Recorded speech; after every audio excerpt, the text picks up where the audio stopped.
नमस्कार दोस्तों, मैं दिनेश कुमार पांडे आप सबका फिर से कंपटीशन कम्युनिटी के ऑनलाइन प्लेटफॉर्म पर, जिसमें हम लोग एमपीपीएससी के क्रैश कोर्स को कवर कर रहे हैं, उसमें आज आपका सबका स्वागत करता हूं। ठीक, देखो आज का जो हमारा टॉपिक है वो है बजट। ठीक, अगर आप एमपीपीएससी का सिलेबस देखेंगे तो एमपीपीएससी के सिलेबस में बजट वर्ड यूज़ नहीं किया है, मतलब उसको सिलेबस में इंक्लूड नहीं किया है, मगर फिर भी हम बजट पर आज क्लास ले रहे हैं।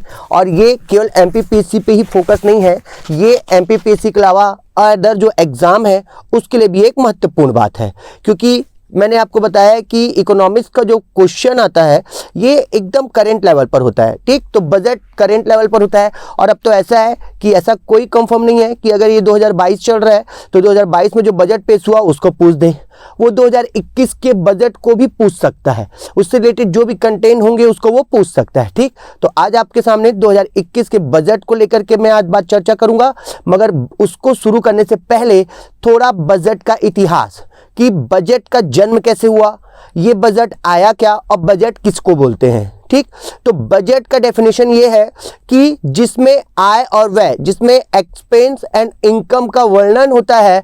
ठीक, जो किसी अर्थव्यवस्था के आय और उसके एक्सपेंस को इंक्लूड करे। ठीक, जिसमें आय और व्यय का वर्णन होता है उसे कहा जाता है बजट। ठीक, ये बजट खाली एक राष्ट्र के लिए नहीं, ये हमारे घर के लिए भी इंपॉर्टेंट होता है। ठीक, जैसे हमारे घर में हमारे पापा, हमारे फादर्स क्या किए, पैसा कमा के लाए और महीने के पहली तारीख को पैसा मिला, तो पता है 30,000 रुपये खर्चा होना है, मतलब 30,000 रुपये सैलरी है, तो उसको लेकर के मम्मी पहले से ही प्लानिंग कर लेती है। ठीक, कि 5,000 रुपये बच्चों की फीस है, 2,000 रुपये सब्जी वाले को है।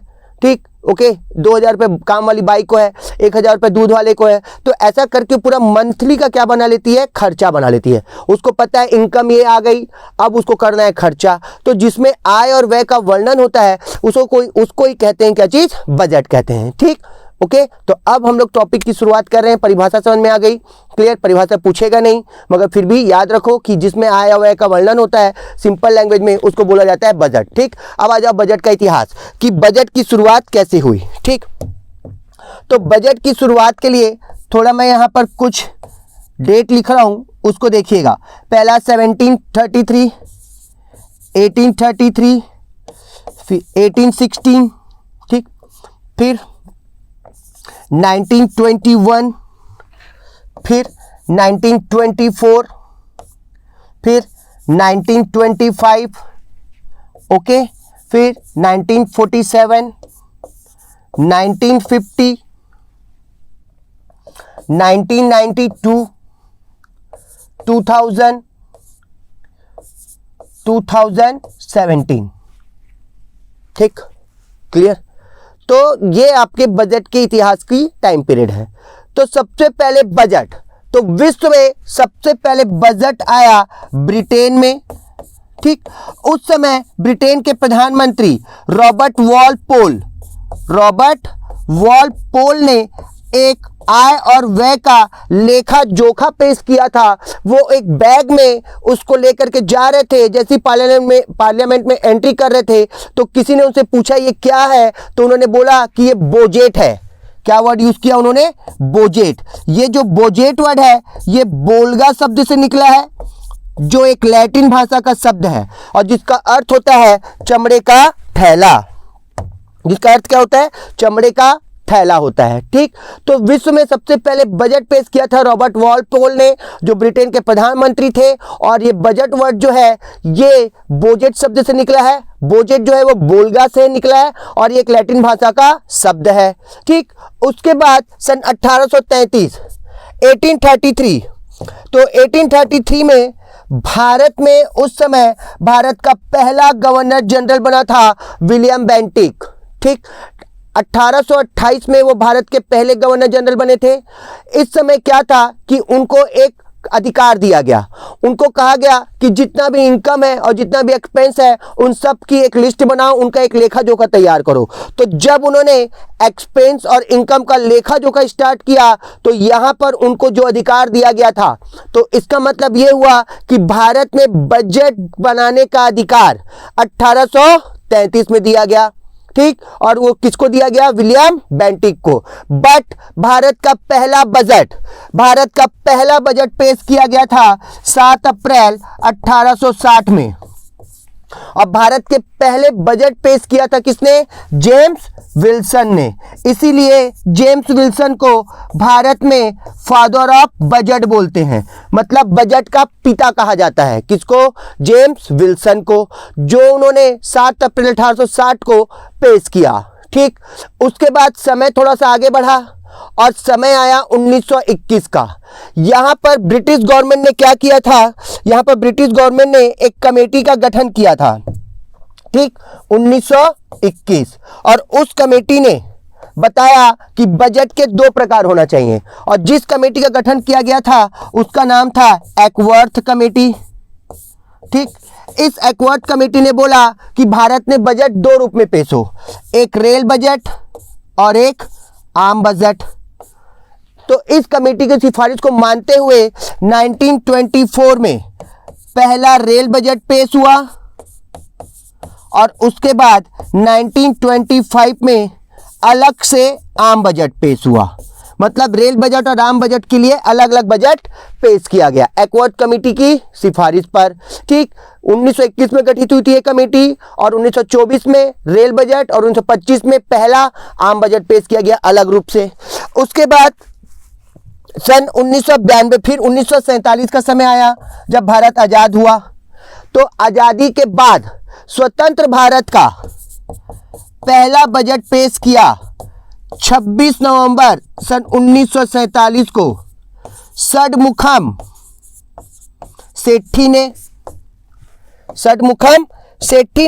स्वतंत्र भारत का पहला बजट पेश किया। ठीक है, ठीक, षडमुखम सेठी ने स्वतंत्र भारत का पहला बजट पेश किया। कब? 26 नवंबर 1947 को, षडमुखम सेठी। उसके बाद भारत गणतंत्र हुआ, मतलब हमने संविधान लागू किया। ठीक, और संविधान लागू किया तो गणतंत्र भारत का पहला बजट पेश किया। गणतंत्र भारत का पहला बजट पेश किया सन 1950 में जॉन मथाई ने। किसने? जॉन मथाई ने गणतंत्र भारत का पहला बजट पेश किया। उसके बाद समय धीरे से आगे बढ़ा और आया आपका 1992 का समय। ठीक, 1992 में टीवी पर लाइव प्रसारण शुरू हुआ बजट का। किसका? बजट का लाइव प्रसारण शुरू हुआ सन 1992 में। उसके बाद सन 2000 और 2001, ठीक, सन 2000 में भारत सरकार में बैठे हुए थे अटल बिहारी वाजपेयी। मतलब भारत के प्रधानमंत्री थे कौन थे? अटल बिहारी वाजपेयी थे। भाजपा की सरकार थी। इस भाजपा की सरकार में जो वित्त मंत्री थे उनका नाम था यशवंत सिन्हा। ठीक, तो अभी तक क्या होता था कि जब से बजट पेश हुआ, ठीक, स्वतंत्र भारत मतलब सन 1924 से, तो क्योंकि वो तो ब्रिटिश के वाला अलग ही मैटर था, तो जब से बजट पेश हुआ तब से बजट पेश होता था शाम को 5 बजे। ठीक, कब तक? सन 2000 तक, ठीक, सॉरी सन 1999 तक। तो 1999 तक बजट पेश होता था शाम के 5 बजे। यशवंत सिन्हा ने क्या किया कि सन 2000 में उन्होंने बजट का टाइम चेंज कर दिया। ठीक, भाजपा के थे वो और भारत के उस समय वित्त मंत्री थे। उन्होंने बजट का समय शाम 5 से सुबह 11 बजे कर दिया। तो सन 2000 में तत्कालिक वित्त मंत्री यशवंत सिन्हा ने बजट का टाइम क्या किया? 11 AM पे कर दिया। ठीक, कितने बजे? 11 बजे कर दिया। ठीक, उसके बाद समय थोड़ा सा और आगे बढ़ा और आया सन 2017 का समय। ठीक, सन 2017 से पहले सन 2015 में भारत सरकार, उस समय प्रधानमंत्री थे अपने, मतलब है अभी भी नरेंद्र मोदी, उन्होंने एक कमेटी का गठन किया था। उस कमेटी का नाम था विवेक देवराय कमेटी। इस विवेक देवराय कमेटी ने क्या किया कि उसने 2 सिफारिश की, मतलब 2 सजेशन दिया उसने।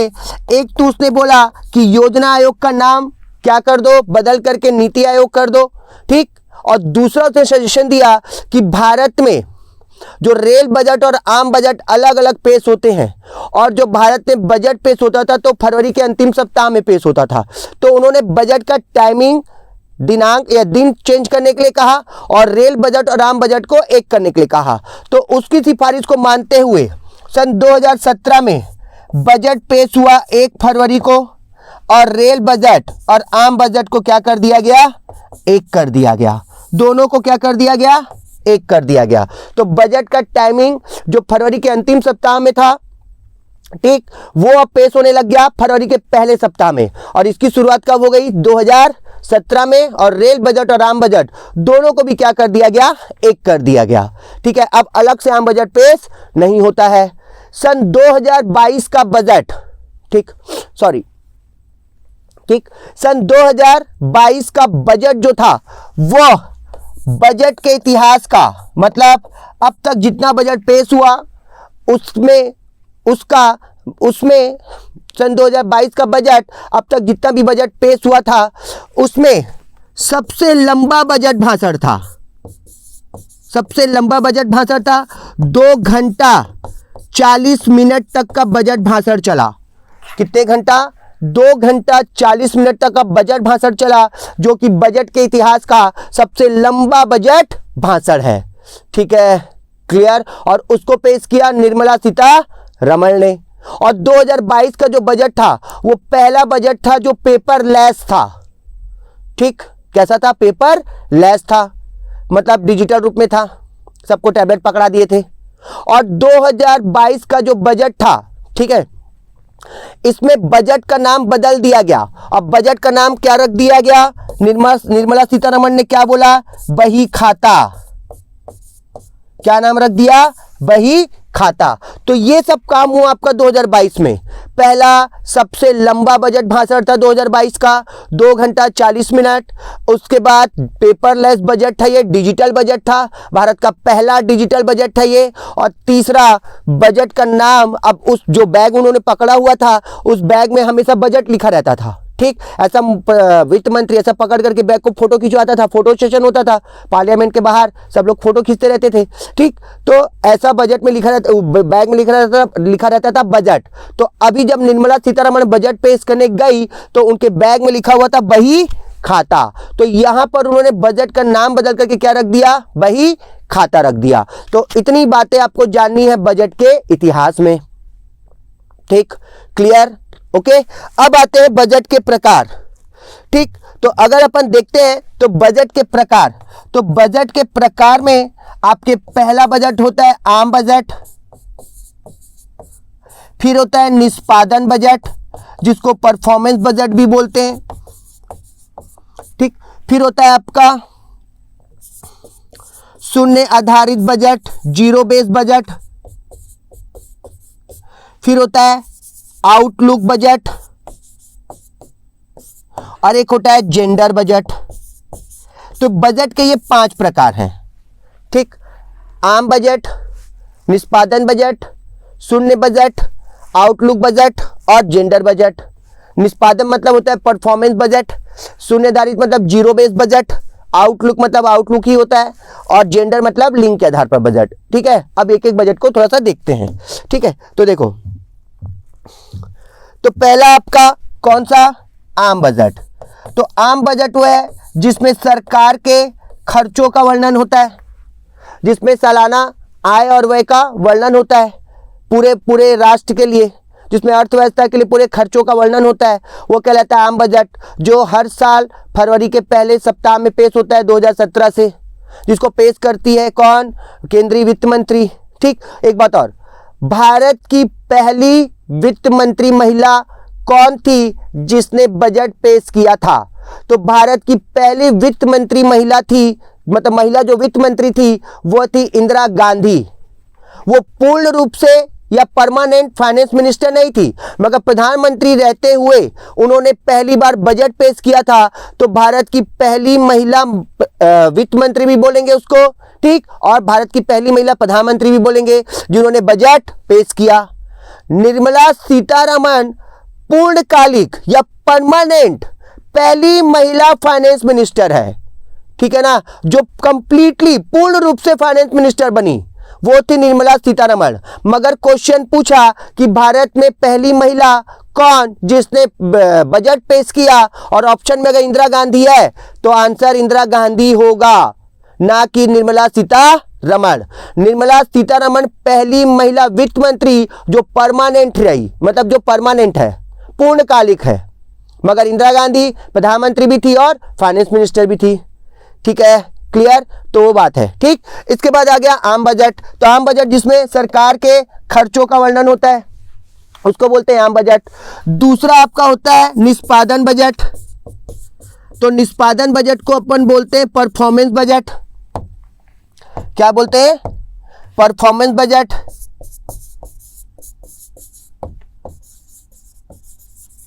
ठीक, ये बजट जो होता है ये सरकार उस समय लाती है, मतलब उसके लिए पेश करती है कि सरकार को अगर कोई कार्य समय पर पूरा करना है तो उसके लिए सरकार जो बजट लाती है, जो आय व्यय का हिसाब लाती है, उसको कहा जाता है परफॉर्मेंस बजट। कि कोई कार्य हो उसको समय पर अगर पूरा करना है, ठीक, क्योंकि सरकार जब बजट पेश करती है तो बहुत सारे कार्य लाती है, इसमें खर्चा करेंगे, उसमें करेंगे, इसमें करेंगे, वैसा करेंगे, 10 बात बोलती है, मगर कुछ ऐसे वर्क होते हैं सरकार के जो उनके लिए कंपल्सरी, मतलब एकदम अनिवार्य होते हैं, जो सरकार के परफॉर्मेंस पर आधारित होता है, मतलब सरकार का परफॉर्मेंस बताता है वो। तो सरकार जब किसी कार्य पर, किसी आवश्यक कार्य को समय पर पूरा करने के लिए बजट पेश करती है तो उसी को कहा जाता है परफॉर्मेंस बजट, या उसी को बोलते हैं निष्पादन बजट।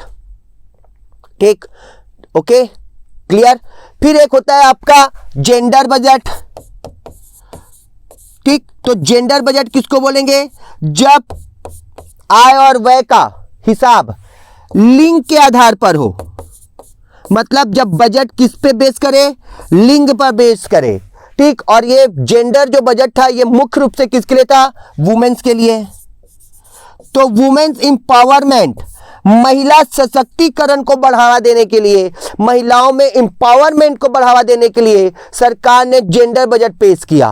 ठीक, तो जिसमें लिंग के आधार पर आय व्यय का हिसाब हो या लिंग के आधार पर जेंडर के बेस पर बजट का निर्धारण किया जाए उसको बोला जाता है जेंडर बजट।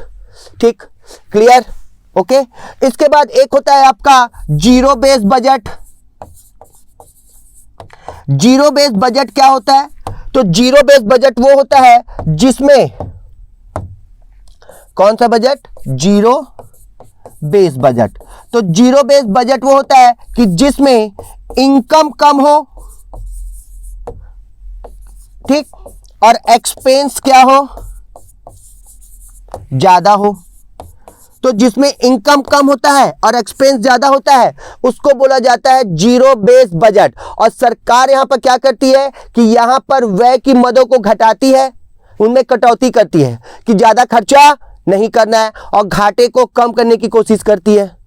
क्लियर। तो जीरो बेस बजट जिसमें इनकम कम होता है और एक्सपेंस ज्यादा होता है, और सरकार यहीं पर घाटे को कम करने के लिए जितना भी एक्सपेंस होता है उसको काटती है कि खर्चा कम करो, खर्चा कम करोगे तो इनकम बढ़ेगा। ठीक है, तो जिसमें इनकम कम और एक्सपेंस ज्यादा उसको कहा जाता है जीरो बेस बजट। फिर एक होता है आउटलुक बजट। ठीक, तो ये आउटलुक जो बजट होता है ये किसी मंत्रालय या विभाग के लिए विशेष रूप से जारी किया जाता है। ठीक, तो किसी मंत्रालय या विभाग के लिए जब विशेष रूप से बजट जारी किया जाता है तो उसको कहा जाता है आउटलुक बजट। ठीक, जो एक स्पेशल किसके लिए होता है? किसी विभाग या मंत्रालय के लिए होता है। ठीक है, तो बजट के 5 प्रकार: आम budget, performance budget, zero base budget, gender budget and last में आउटलुक बजट। क्लियर? ठीक, ओके। अब आ जाओ बजट। भारत में बजट तो बता चुका हूं मैं कि भारत में अगर पूछेगा बजट की शुरुआत कब हुई तो पहला बजट आया 1860 में। ठीक, और भारत में बजट के पिता जेम्स विल्सन।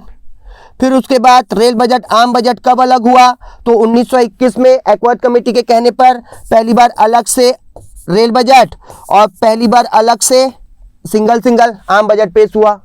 फिर 1947 में स्वतंत्र भारत का पहला बजट षणमुखम सेठी, गणतंत्र भारत का 1950 में, कौन? जॉन मथाई। और रेल बजट आम बजट को एक किया गया सन 2017 में। और बजट का जो टाइम था, जो फरवरी के अंतिम सप्ताह में पेश होता था, वो भी हो गया 1 फरवरी से।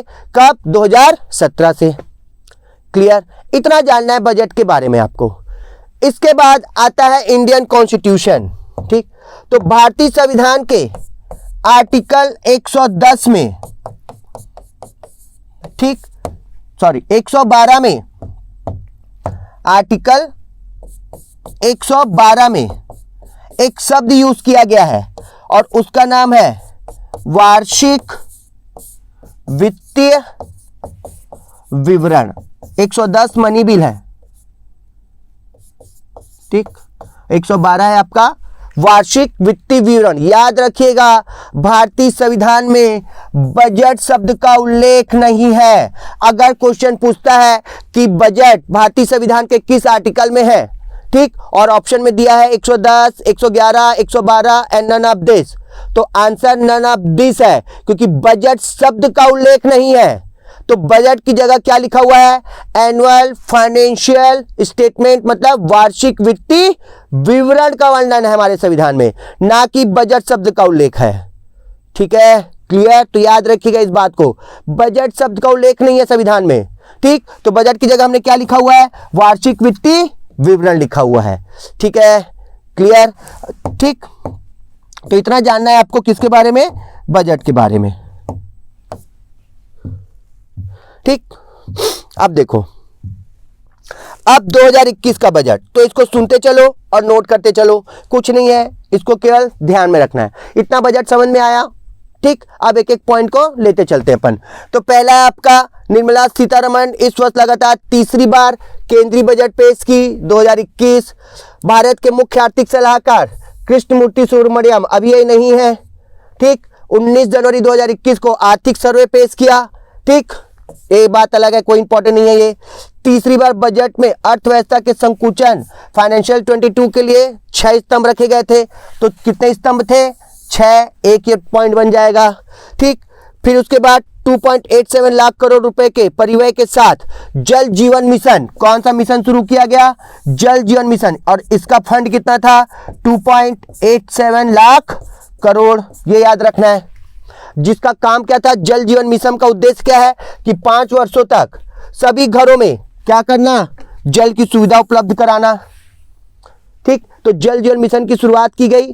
क्लियर? और इसका फंड कितना था? 2.87 करोड़। ठीक, उसके बाद स्वच्छ भारत मिशन, स्वच्छ भारत 2 के लिए, किसके लिए? स्वच्छ भारत 2 के लिए 1.42 लाख करोड़ रुपए क्या किया गया? रखा गया। ठीक, 2021 का बजट बता रहा हूं ना। ठीक, तो 1.42 लाख करोड़ किसके लिए? स्वच्छ भारत के दूसरे चरण के लिए रखा गया। ठीक, उसके बाद निर्मला सीतारमण ने एक प्रोग्राम शुरू किया जो वॉलंटरी वाहन स्क्रैपिंग नीति की संबंधित है। ठीक, कि पुराने वाहनों के बदले 10 साल पुराने वाहन जो थे उनको निकालो, 10-15 साल पुराने वाहन निकालो और उनकी जगह नए वाहन लेने के लिए। ठीक है, तो कौन सा प्रोग्राम था ये? वॉलंटरी वाहन स्क्रैपिंग नीति। फिर उसके बाद कोविड-19 टीकाकरण के लिए उन्होंने कितना दिया? 35,000 करोड़ रुपए। किसके लिए? कोविड-19 के लिए। निवेशकों को आकर्षित करने के लिए इनवाइट प्रोग्राम का आयोजन किया गया। कौन सा प्रोग्राम? इनवाइट। ठीक, ओके, कौन सा प्रोग्राम? इनवाइट प्रोग्राम आयोजित किया गया। ठीक, उसके बाद रेलवे कमीशन के लिए, ये कोई इंपॉर्टेंट नहीं है मगर फिर भी देख लो, कोई जरूरी नहीं है। उसके बाद भारत माला परियोजना के तहत 13,000 किलोमीटर से अधिक सड़कें बनाई जाएंगी। ठीक, कितना? 13,000 किलोमीटर से अधिक। कौन सी तहत? भारत माला परियोजना, सब सड़कों को जोड़ने के लिए परियोजना है। ठीक है, उसके बाद भारत माला परियोजना के तहत अब तक कितना किया जा चुका है? 3,800 किलोमीटर। ये 2021 का आंकड़ा है। तो 3,800 किलोमीटर तक का सड़क बन चुका है। कहां तक? भारत माला परियोजना के तहत। ठीक, और 2022 तक कितना किलोमीटर पूरा करना है? 8500 किलोमीटर। 2021 में 3800 किलोमीटर सड़क बना। ठीक, और इसको 2022 में कब तक पूरा करना है? 2022 में कितना? 8,500 किलोमीटर। ये याद रखना, जिसमें से गोला लगा रहा हूं वो इंपॉर्टेंट है ना। तो भारतमाला परियोजना के तहत 2021 में 3800 किलोमीटर सड़कें और 2022 तक कितना 8500 किलोमीटर सड़कें बनाने का लक्ष्य है। ठीक, फिर ब्लूमबर्ग रेटिंग एजेंसी है, ये एक आंकड़ा निकाली है। इसने बोला है कि वह 2021 तक 21 के लिए भारत का राजकोषीय घाटा 9.8% होगा और 2022 में 6.8%। ब्लूमबर्ग की रिपोर्ट के अनुसार भारत का राजकोषीय घाटा 2021 में 9.8% रहने का अनुमान है। ठीक, और 2022 में 6.8%। ये राजकोषीय घाटे के बारे में बोल रहे हैं ना, किसके तहत? ब्लूमबर्ग के तहत। क्लियर? ठीक है। फिर उसके बाद है आपका छोटी कंपनियों को परिभाषा को अपडेट करने के लिए। ठीक, छोटी कंपनी किसको बोलेंगे? तो उसके लिए रखा गया 50 लाख रुपए। ठीक, कि छोटी कंपनी किसको बोलेंगे? जो 50 लाख से शुरुआत हो करोड़ों तक जुटाए। ठीक, तो उसको छोटी कंपनी का दर्जा दिया जाएगा। फिर अनुपूरक पोषण कार्यक्रम और पोषण आहार का विलय किया गया और इसको बना करके क्या शुरू किया गया? पोषण 2 अभियान। किसको मिलाया गया? अनुपूरक पोषण कार्यक्रम का पोषण में विलय किया गया। ठीक, तो पोषण में किस कार्यक्रम का विलय किया गया पूछेगा, तो अनुपूरक पोषण कार्यक्रम का विलय किया गया और दोनों को मिला करके एक किया गया जिसमें रखा गया नाम पोषण 2। ठीक, क्लियर? ओके, सुनते चलो और नोट करते चलो। ठीक, फिर उसके बाद इसी के तहत एक और महत्वपूर्ण योजना शुरू की गई जिसको बोला जाता है पीएम डिवाइन योजना। ठीक, तो पीएम डिवाइन योजना केंद्रीय बजट 2022-23 में फाइनेंस मिनिस्टर निर्मला सीतारमण द्वारा शुरू किया गया। ठीक, इसका पूरा नाम है प्रधानमंत्री development initiative for north east, PM. ठीक, DEVINE। ठीक, तो प्रधानमंत्री development initiative for north east, पूरा नाम। पीएम से प्रधानमंत्री, DEV से डेवलपमेंट, I से इनिशिएटिव और NE से नॉर्थ ईस्ट। तो नॉर्थ ईस्ट के लिए पीएम डिवाइन योजना की घोषणा की गई और जो स्पेशली फॉर मिजोरम के लिए था। ठीक, ओके, किसके लिए था? मिजोरम के लिए था ये। क्लियर? तो यहां पर क्या करना था कि मिजोरम में किसका? बांस लिंक रोड का निर्माण करना था जो सड़क से जंगल तक जाए और जंगल से बांस का परिवहन आवाजाही आसानी से हो सके। तो बांस लिंक सड़क का निर्माण करना था। इसके बाद इस योजना के तहत पूर्वोत्तर राज्य मिजोरम में बच्चों के स्वास्थ्य के लिए, ठीक, और कैंसर की इलाज के लिए और इसके लिए काम करना था। ठीक, बच्चों के स्वास्थ्य और कैंसर के इलाज के लिए काम करना था। ये जो योजना था ये पूर्ण रूप से मिजोरम के लिए था। ठीक, ओके, ठीक। उसके बाद इस योजना के तहत मिजोरम में अपनी तरह का क्या बनेगा? एक ब्लूमबर्ग लिंक रोड का तरह निर्माण होगा। किसका? बैम्ब लिंक रोड्स का निर्माण। ठीक, ओके, तो बांस लिंक रोड का निर्माण करना जो सड़क से जंगल तक जाए और जंगल से बांस का आवाजाही हो सके, प्लस बच्चों के स्वास्थ्य से संबंधित भी इस योजना में काम करना था। ठीक है, तो पीएम डिवाइन योजना नॉर्थ ईस्ट के लिए था और नॉर्थ ईस्ट में किस स्टेट के लिए? मिजोरम के लिए। ठीक, इसके बाद मिजोरम को क्या फायदा होगा इससे? तो मिजोरम को फायदा ये होगा कि 2 परियोजनाएं चलेंगी, एक बांस लिंक रोड के लिए पायलट परियोजना और राज्य के विभिन्न जिलों में 100 करोड़ से संभावित विभिन्न स्थानों में सड़कों का निर्माण करना। ठीक, सड़कों के निर्माण करना इसका मेन उद्देश्य था। तो मिजोरम को फायदा ये होगा कि बांस लिंक रोड बनेगा क्योंकि वहां पर जंगल के चक्कर में सारे के सारे आने जाने की क्रिया हो जाएगी और प्लस 100 मतलब सभी जिलों में 100 करोड़ की लागत से क्या बन जाएगा? सड़क बनेगी। ठीक, तो सड़क परिवहन के लिए मेन मुद्दा एक ओवरऑल इसके लिए किस पे बेस हो गया? ये परिवहन पर बेस हो गया। किस पे बेस हो गया? ये परिवहन पर बेस हो गया। ठीक, और इस पीएम डिवाइन योजना को कौन लागू करेगा? तो उत्तर पूर्वी परिषद, नॉर्थ ईस्टर्न काउंसिल इसको क्या करेगी? लीड करेगी। ठीक है ना, मतलब उसको लागू करेगी, इंप्लीमेंट करेगी। क्लियर? तो पीएम डिवाइन योजना ठीक किसके लिए संबंधित था? नॉर्थ ईस्ट के डेवलपमेंट के लिए। क्लियर? अब यहां पर कुछ क्वेश्चन है। ठीक, जो आपके केंद्रीय बजट 2022 से संबंधित है। तो केंद्रीय बजट, पहला क्वेश्चन, केंद्रीय बजट 2022-23 के अनुसार कितने स्थानों पर मल्टी मॉडल लॉजिस्टिक पार्क बनाया जाएगा? तो 4 स्थानों पर। ठीक, क्या बनाया जाएगा? Multi modal logistic park. दूसरा क्वेश्चन, केंद्रीय बजट 22-23 के अनुसार कितने डिजिटल विश्वविद्यालय शुरू किए जाएंगे? तो एक डिजिटल विश्वविद्यालय शुरू किया जाएगा। तीसरा क्वेश्चन, केंद्रीय बजट 22-23 के अनुसार कितने किलोमीटर राष्ट्रीय राजमार्ग नेटवर्क तैयार किया जाएगा? कितने किलोमीटर तक राष्ट्रीय राजमार्ग नेटवर्क? तो 25,000 किलोमीटर राष्ट्रीय राजमार्ग तैयार किया जाएगा। ठीक। चौथा क्वेश्चन, केंद्रीय बजट 22-23 के अनुसार कितने रोपवे परियोजना लागू किया जाएगा? तो कितने? 8 रोपवे परियोजना लागू किया जाएगा। क्लियर। पांचवा क्वेश्चन, केंद्रीय बजट 22-23 के अनुसार वित्त वर्ष 22-23 में राजकोषीय घाटा कितना प्रतिशत रहने का अनुमान है? तो राजकोषीय घाटा 6.4% रहने का अनुमान है। ठीक। एंड लास्ट, आर्थिक समीक्षा 21-22 के अनुसार किसने भारत की स्टार्टअप राजधानी के तौर पर, कौन सी राजधानी? स्टार्टअप राजधानी के तौर पर बेंगलोर को पछाड़ करके पहला स्थान हासिल किया है? तो स्टार्टअप राजधानी के तौर पर कौन आ गया बेंगलोर को पछाड़ करके? दिल्ली आ गई है। कौन आ गई है? दिल्ली। ठीक है, क्लियर। इतना जानना है आपको बजट के बारे में, समझ में आया? ठीक, ओके। इससे ज्यादा बजट में आपको नहीं देखना है कुछ भी, क्योंकि आपके एक तो सिलेबस में वो है भी नहीं, एमपीपीएससी के सिलेबस में है भी नहीं। फिर भी इस बजट को मैंने डिस्कशन कर लिया आपके साथ। ठीक, कि बजट का इतिहास, बजट का प्रकार, फिर बजट 2021 को बताया हूं मैं, और फिर केंद्रीय 2022 के कुछ छोटे छोटे क्वेश्चन को आपको सामने लाया। क्लियर। ठीक, एक बार और एक तो क्लास ले लूंगा जो पूरा का पूरा 2022 के बजट से संबंधित होगा।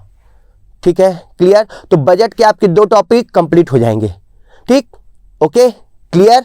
चलिए, अच्छे से पढ़िएगा, और कोई प्रॉब्लम हो तो कृपया कमेंट्स में बताइएगा, उसको सॉल्व करने की पूरी कोशिश की जाएगी। ठीक, ओके, धन्यवाद, नमस्कार, जय हिंद।